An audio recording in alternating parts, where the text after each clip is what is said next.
Jadi ini yang saya titik beratkan. Sebelum saya tutup, saya ingin cerita ya tentang tadi tentang saya jelaskan. Jadi dulu perasaannya orang, meskipun sesoleh apapun, sebaik apapun perasaannya itu ada saja salah.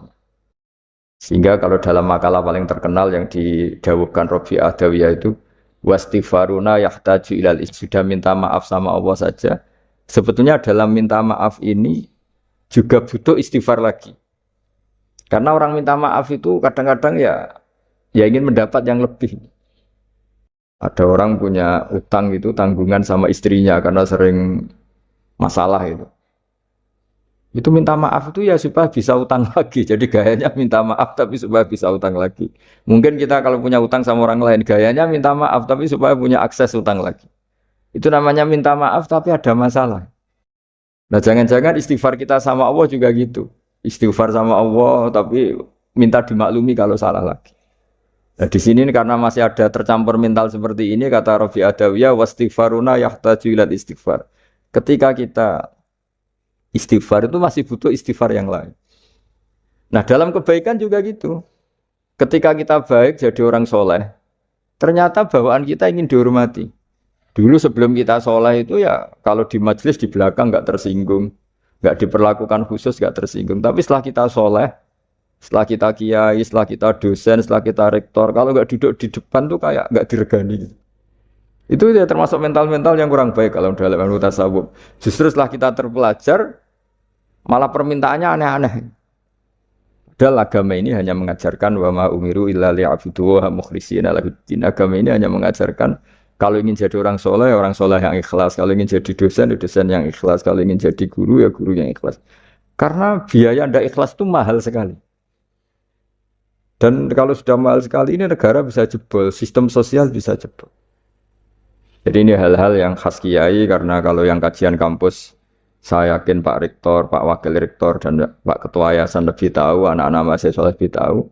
Saya kalau ngaji di kampus memang akan cerita khas pesantren karena justru ini saling melengkapi. Saya tidak perlu basa-basi bicara ilmu khas mereka karena mereka lebih tahu. Kalau dalam bahasa Rasulullah SAW, antum a'lamu bi umuri dunyakum. Kamu lebih tahu tentang urusan yang kamu geluti.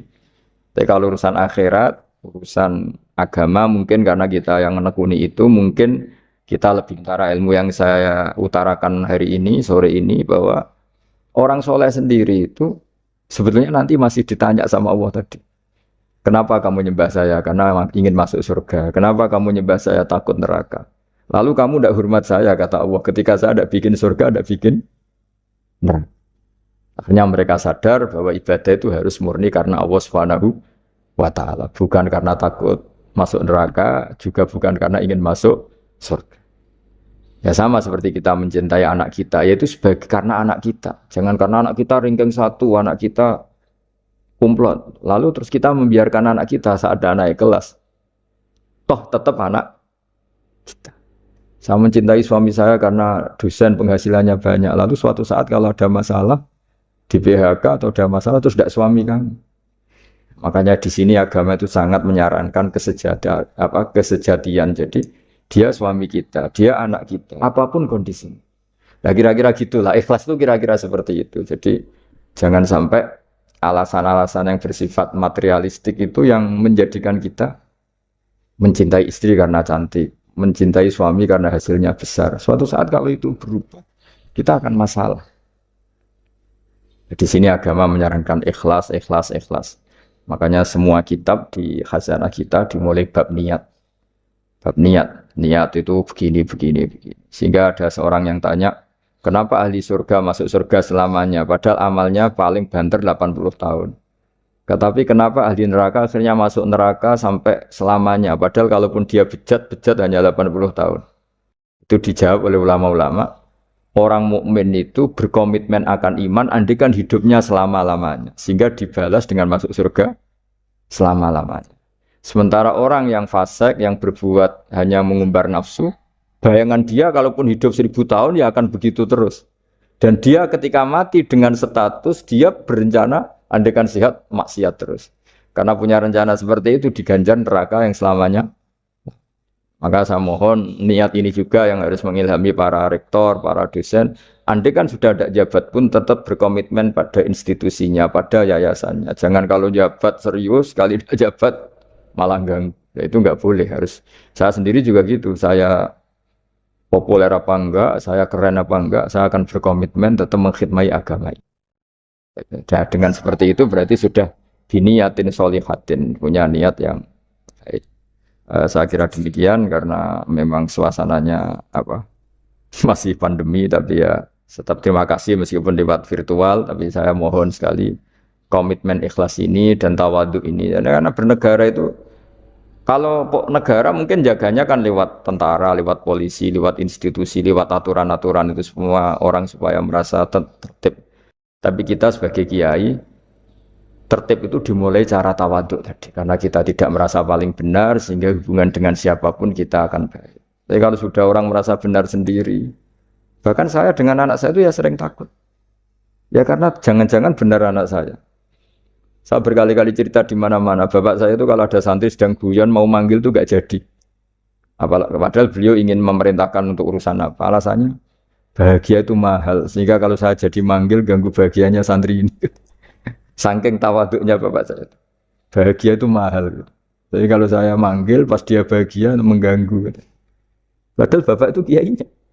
Jadi orang dulu kearifannya tawaduk itu sampai dengan santrinya, dengan anaknya. Itu tawaduk.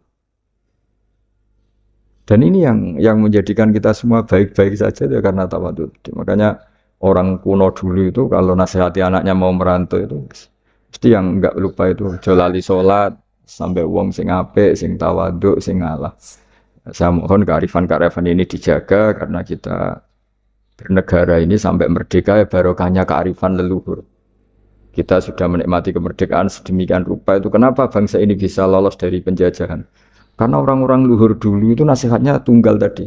Kita patriotik, kita heroik, hubungan dengan negara memberi sehingga terus bisa merdeka. Coba kalau dulu sudah latihan merdeka, hubungannya mendapat geger rebutan aset, rebutan apa saja bisa habis. Kita cerita sedikit tentang tag resminya kebangsaan. Jadi kalau dalam bahasa Arab, kebangsaan atau komunitas itu disebut al-mustama. Dulu Rasulullah SAW pernah mengingatkan kita semua akan hak bertetangga atau hak bersosial. Ada satu orang yang punya 3 hak, yaitu dia seorang muslim berarti saudara seagama, dia kerabat Anda berarti saudara karena kerabat unsur genetik, 3 karena dekat. Sehingga tetangga yang seperti ini punya 3 hak, yaitu hak satu agama, satu kerabat, dan satu komunitas. Kedua yang punya 2 hak, yaitu dekat dan seagama tapi tidak keluarga. Terus ketiga yang punya 1 hak, yaitu atas nama mereka dekat meskipun beda agama. Sehingga dari dulu Islam tidak pernah bermasalah ketika berteman sama non-muslim, sama komunitas yang macam-macam. Karena ketika kita bertetangga, siapapun dia itu punya 1 hak untuk kita berbuat baik sebagai atas nama tetangga, disebut hakul jar. Lalu lama-lama ada komunitas yang bernama negara, baik bersistem republik maupun bersistem kerajaan atau dengan sistem-sistem yang lain, yang mengharuskan kita bersosialisasi secara baik. Nah lalu yang jadi ciri khas pesantren, ciri khas khazanah ulama adalah berbuat baik sama orang lain itu gampang. Gampangnya itu dimulai bahwa dengan berbuat baik itu kita dapat pahala. Kedua dengan cara tawaduk. Tawaduk itu tidak merasa benar sendiri, tidak merasa superior sendiri, tidak merasa paling top sendiri. Ada beberapa paradok ya, yang mungkin menjadi pelajaran kita. Mungkin di antara kita ada yang doktor, ada yang profesor, ada yang kiai alim, ada top.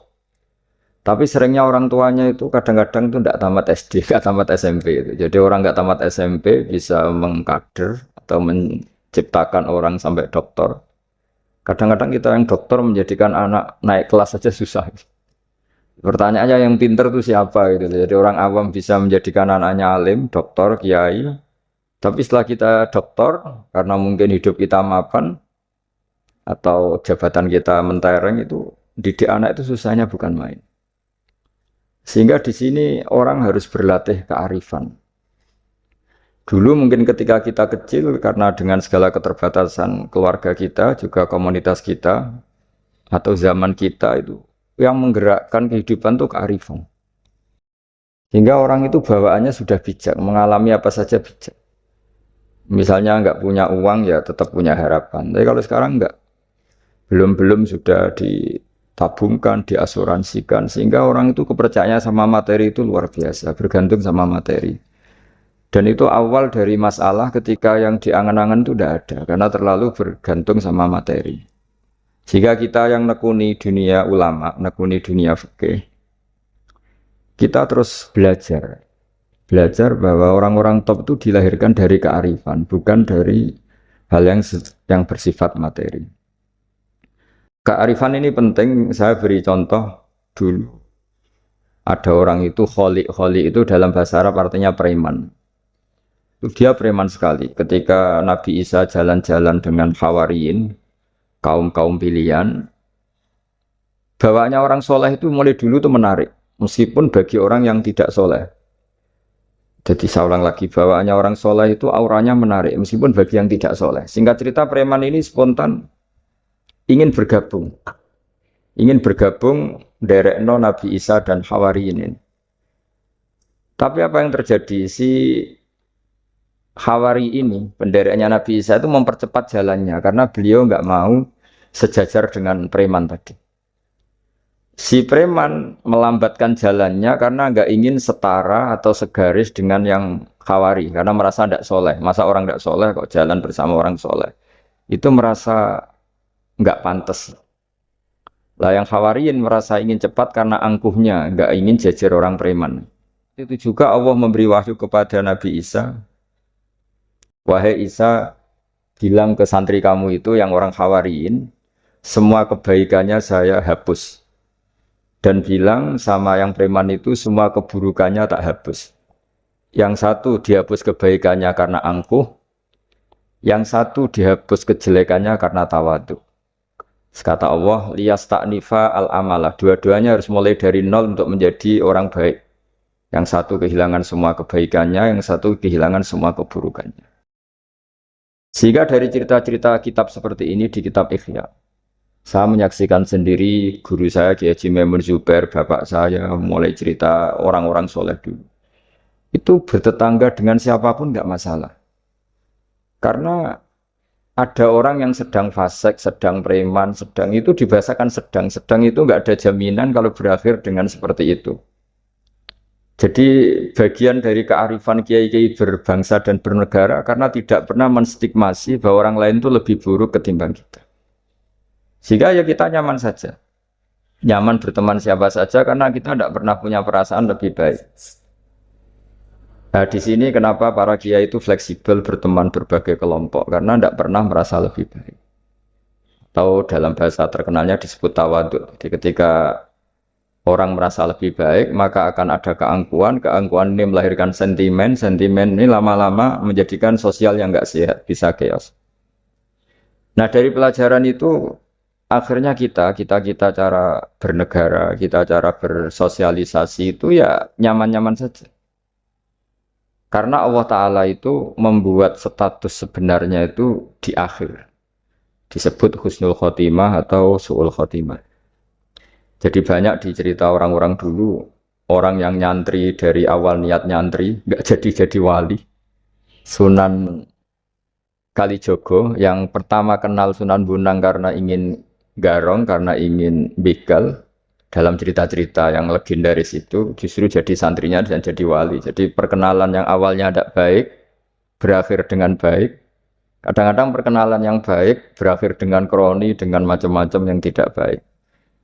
Nah, dari sekian peristiwa itu akhirnya para ulama menyimpulkan bahwa hanya biyadihi al-amru, hanya Allah yang bisa mengendalikan semua urusan.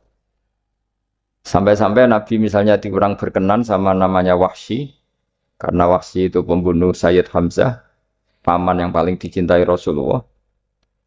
Itu mangkelnya Nabi sebagai manusia itu yang mangkel betul. Tapi sama Allah justru wahsi ini dikasih hidayat. Kemudian menjadi Islam dan Islamnya baik sekali.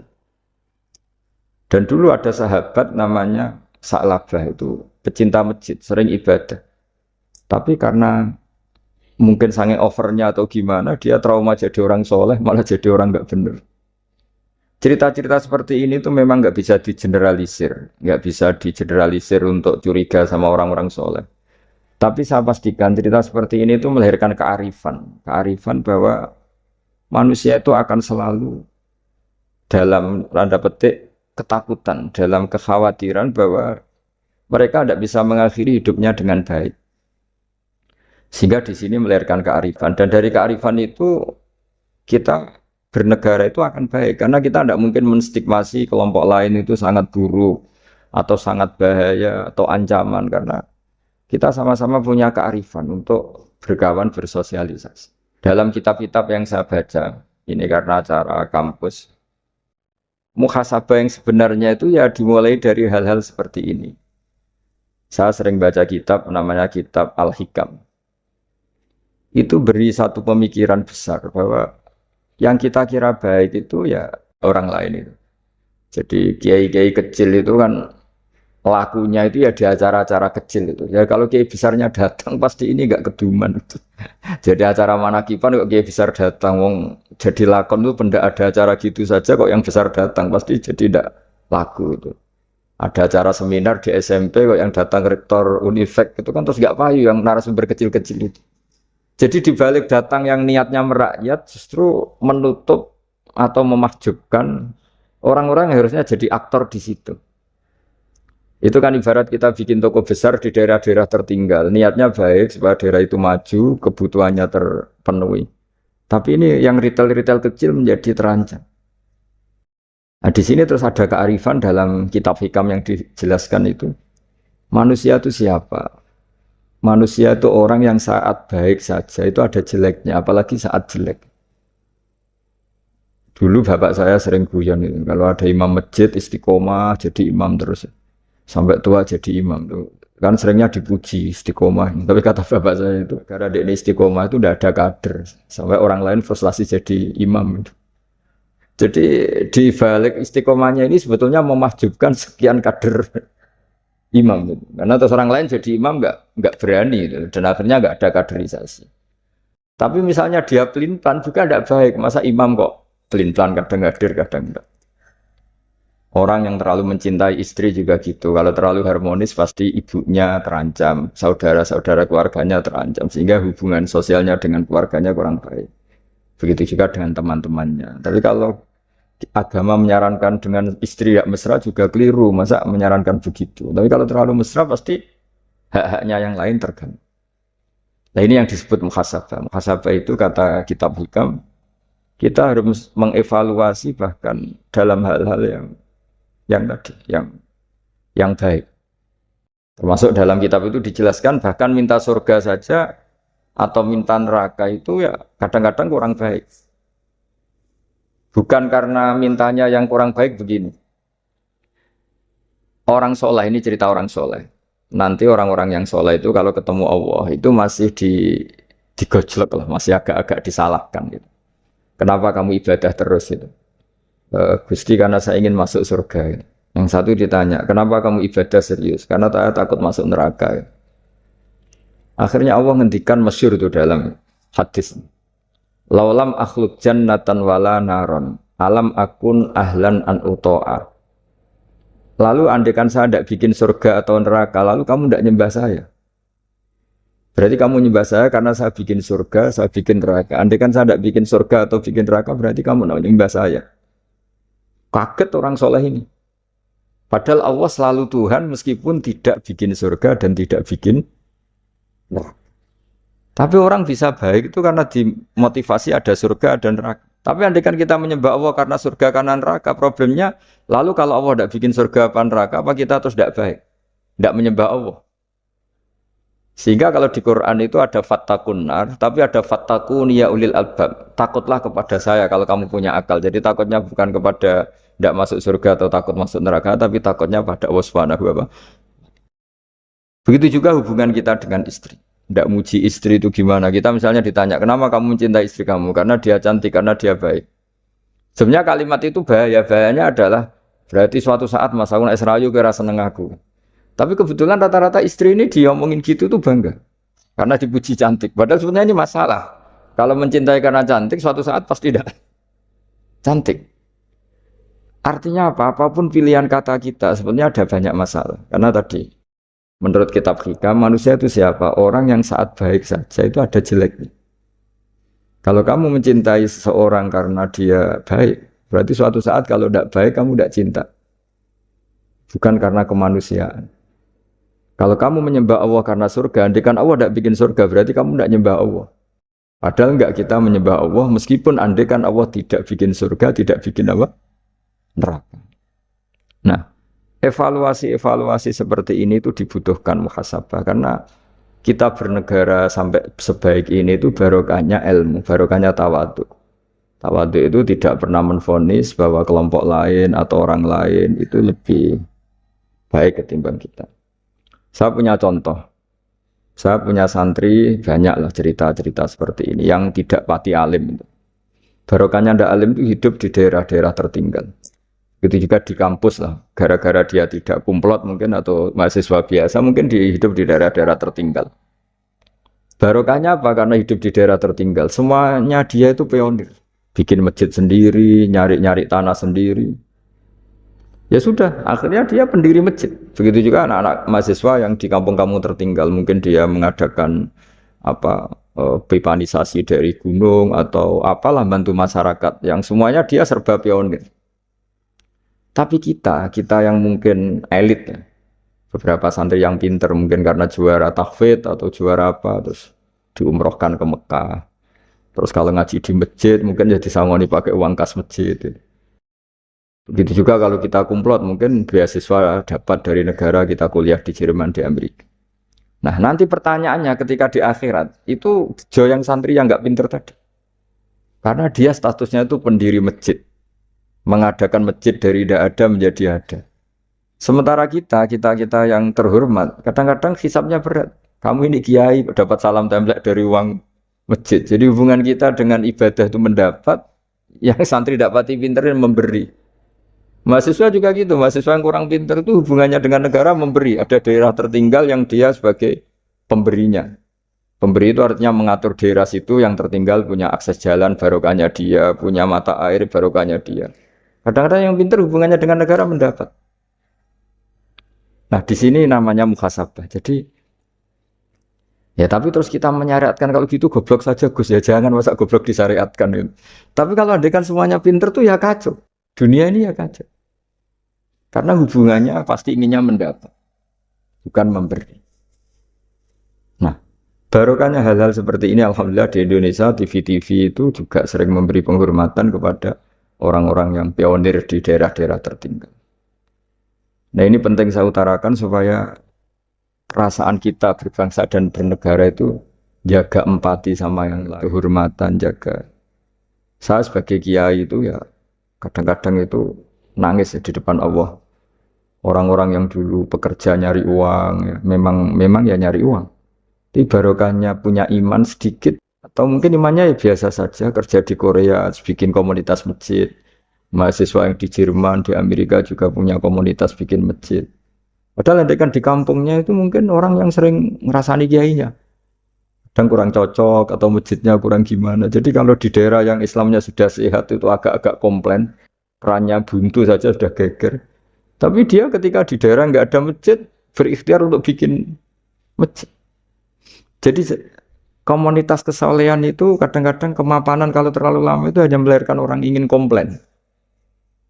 Tapi yang tidak mapan sama sekali malah melahirkan orang itu heroik. Ketika negara ini sehat, mungkin orang malah menuntut negara. Padahal sebelum berbentuk negara, orang semuanya ingin memberikan hartanya, bahkan nyawanya untuk memerdekakan Indonesia. Nah, sehingga pesan saya sama Universitas Veteran bahwa ketika kita mapan pun tuh dengan asumsi tidak mapan, sehingga hubungan kita dengan institusi, dengan yayasan, dengan pesantren, dengan yang kita pimpin tuh hubungan heroik, bukan hubungan mendapat. Saya termasuk orang yang sering dimintai nasihat-nasihat. Banyak rektor, banyak pejabat, juga banyak kawan kiai. Saya itu terobati itu yaitu semuanya kita, termasuk setelah mapan itu usahakan hubungan itu hubungan heroik. Sehingga inginnya memberi. Nah, di sini disebut wa mimma razaqnahum yunfikun. Orang baik itu siapa? Orang yang hubungannya itu ingin memberi, bukan ingin mendapat. Sehingga Rasulullah berkali-kali ngendikan al yadul ulya khairum minal yad. Di mana-mana itu tangan memberi lebih baik dibanding tangan meminta. Nah, sekarang kenapa banyak problem di beberapa negara? Karena ketika orang terus pinter atau pinter lah, saya tidak perlu nyebut terjadi apa. Hubungannya itu kalau sudah pinter jadi dosen elit harus dapat berapa, kalau kiai elit harus dapat berapa. Nah, itu kalau semuanya ingin mendapat, ini negara bisa pusing. Yang guru besar ingin dapat banyak karena guru besar, kiai besar karena kiai besar. Yang miskin juga ingin mendapat karena miskinnya. Nah, kalau semua orang yang pinter, yang bodoh, setengah pinter, setengah bodoh hubungannya dengan negara ingin mendapat, ini negara bisa keteter. Tapi kalau hubungannya ingin memberi, atau kalaupun ingin mendapat, ya sumbut lah. Kalau orang Jawa sumbut dengan yang diberikan, itu insya Allah semuanya akan stabil. Jadi intinya agama ini menitik beratkan supaya hubungan kita dengan orang lain, dengan negara itu, kalau bisa hubungannya itu ingin memberi, bukan ingin mendapat. Tapi kalau semuanya yang miskin merasa berhak mendapat karena miskinnya, yang guru besar karena guru besarnya, kiai besar karena kiai besarnya, semuanya menarik dirinya sendiri, ini akan kacau. Nah, dulu zaman pra kemerdekaan atau kalau dalam Islam pra kemenangan, itu semua sahabat, semua saudara kita kalau dalam pra kemerdekaan ya semua orang Indonesia hubungannya sama negara itu inginnya memberi. Sehingga negara ini bisa berdiri, bisa merdeka ketika sebelum ada institusi, belum ada tata struktur negara. Sementara negara sesehat apapun kalau hubungan masyarakatnya ingin mendapat, itu berat. Nah, di sini heroiknya para leluhur kita bahwa mereka bisa melewati masa-masa sulit karena dengan mental ingin memberi. Ya memberi apa saja, entah pikirannya, entah keuangannya, bahkan kalau dulunya. Saya kira demikian. Wassalamualaikum warahmatullahi wabarakatuh. Sini so, sentuh belum. Jadi ada tanya jawab. Oh ya. Atur kan ke Sampun dari sana langsung. dari sini. Itu pun dari yang Ribet ketua ya.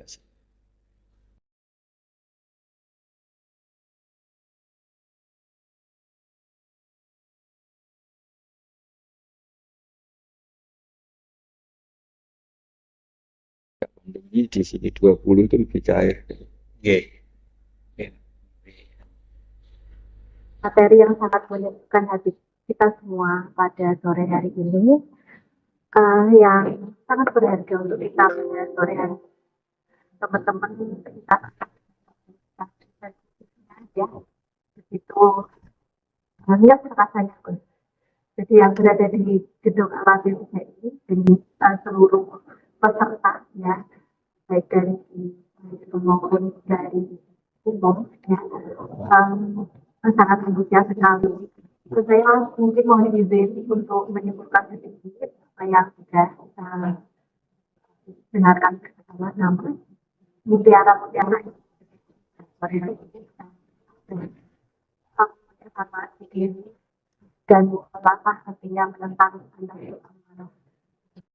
dengan tidak menuruti kemauannya. Tadi kita mendengar bersama-sama bahwa kehancuran al-qalb adalah dengan tidak melakukan muhasabah dan mukhalafah, yakni ketika seseorang selalu memperturutkan hawa nafsunya. Dan juga poin penting yang disampaikan oleh Gus sore hari ini bahwa baik menjadi orang yang penting tetapi lebih penting menjadi orang yang baik. Dan juga yang kedua, takut sama Allah Subhanahu wa taala, takut sama masuk neraka. Jangan pernah mapan kecuali di hadapan Allah Subhanahu wa taala. Dan tangan di atas lebih baik daripada tangan. Itu pesan-pesan yang ada di surat Al-Fatihah. Kalau ada pertanyaan, ini coba saya Bacanya Mas Indra, saya dibantu Mas Indra. Ini yang saya lihat banyak sekali. Nah, silakan. Saya di WA. Mas,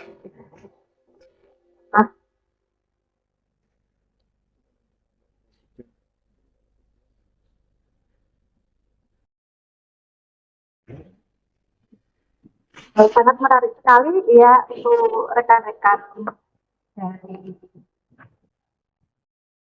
khususnya dari Tendik sore hari ini support yang luar biasa bahwa Universitas Event ini memang sedang melewati masa penyelesaian yang disampaikan oleh Mbak. Jadi spirit yang luar biasa dari kami. Kita bersama-sama nantinya bisa selalu memiliki sifat heroik, tidak hanya ini ya mendapatkan, tapi juga itu tadi memberi. Lalu harus silakan Mas Lingga, saya dibantu Pak. Saya Ahmad Zainuri dari Ikatan Jomblo Nahdlatul Ulama. Mau tanya Gus, apakah nanti orang yang belum menikah tapi sudah meninggal akan dapat duduk di akhirat?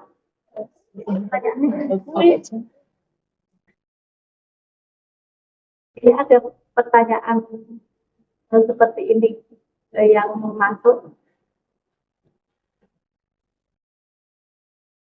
Nah ini, bagaimana kita menjaga kestabilan keimanan kita dalam keadaan di tahun 2021, Gus?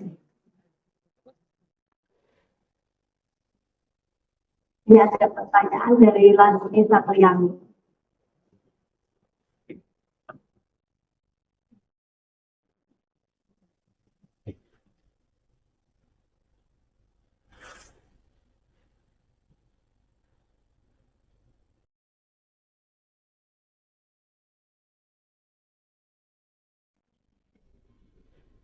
Ya.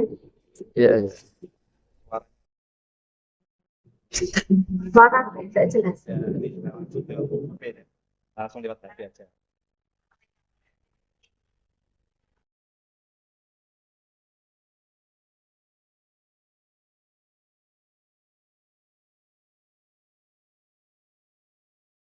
langsung deh. Begini ya, jadi nabi yang paling terkenal diuji itu namanya Nabi Ayub. Nabi Ayub itu diuji punya penyakit itu lama sekali. Terus ketika istrinya mulai galau itu, mulai gundah, ini kamu itu nabi kok diuji sampai sekian lama. Terus si Nabi Ayub tanya, kamu sehat sudah berapa puluh tahun? Sudah kira-kira 60 tahun gitu. Kamu sakit, kita sakit baru berapa 1 tahun gitu. Ya sudah, kamu harus ingat betapa Allah ngasih kesehatan tuh jauh lebih lama ketimbang kita ngadepi penyakit.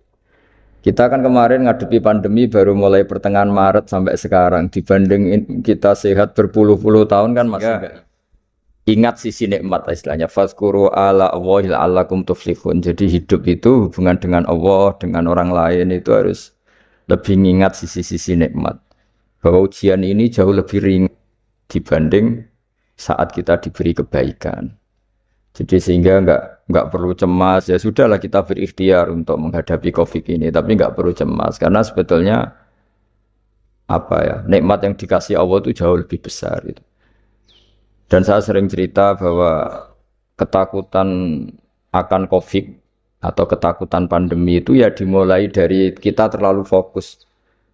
Andai kan kita peneliti geologi atau peneliti alam ini mungkin takutnya likuifaksi mungkin.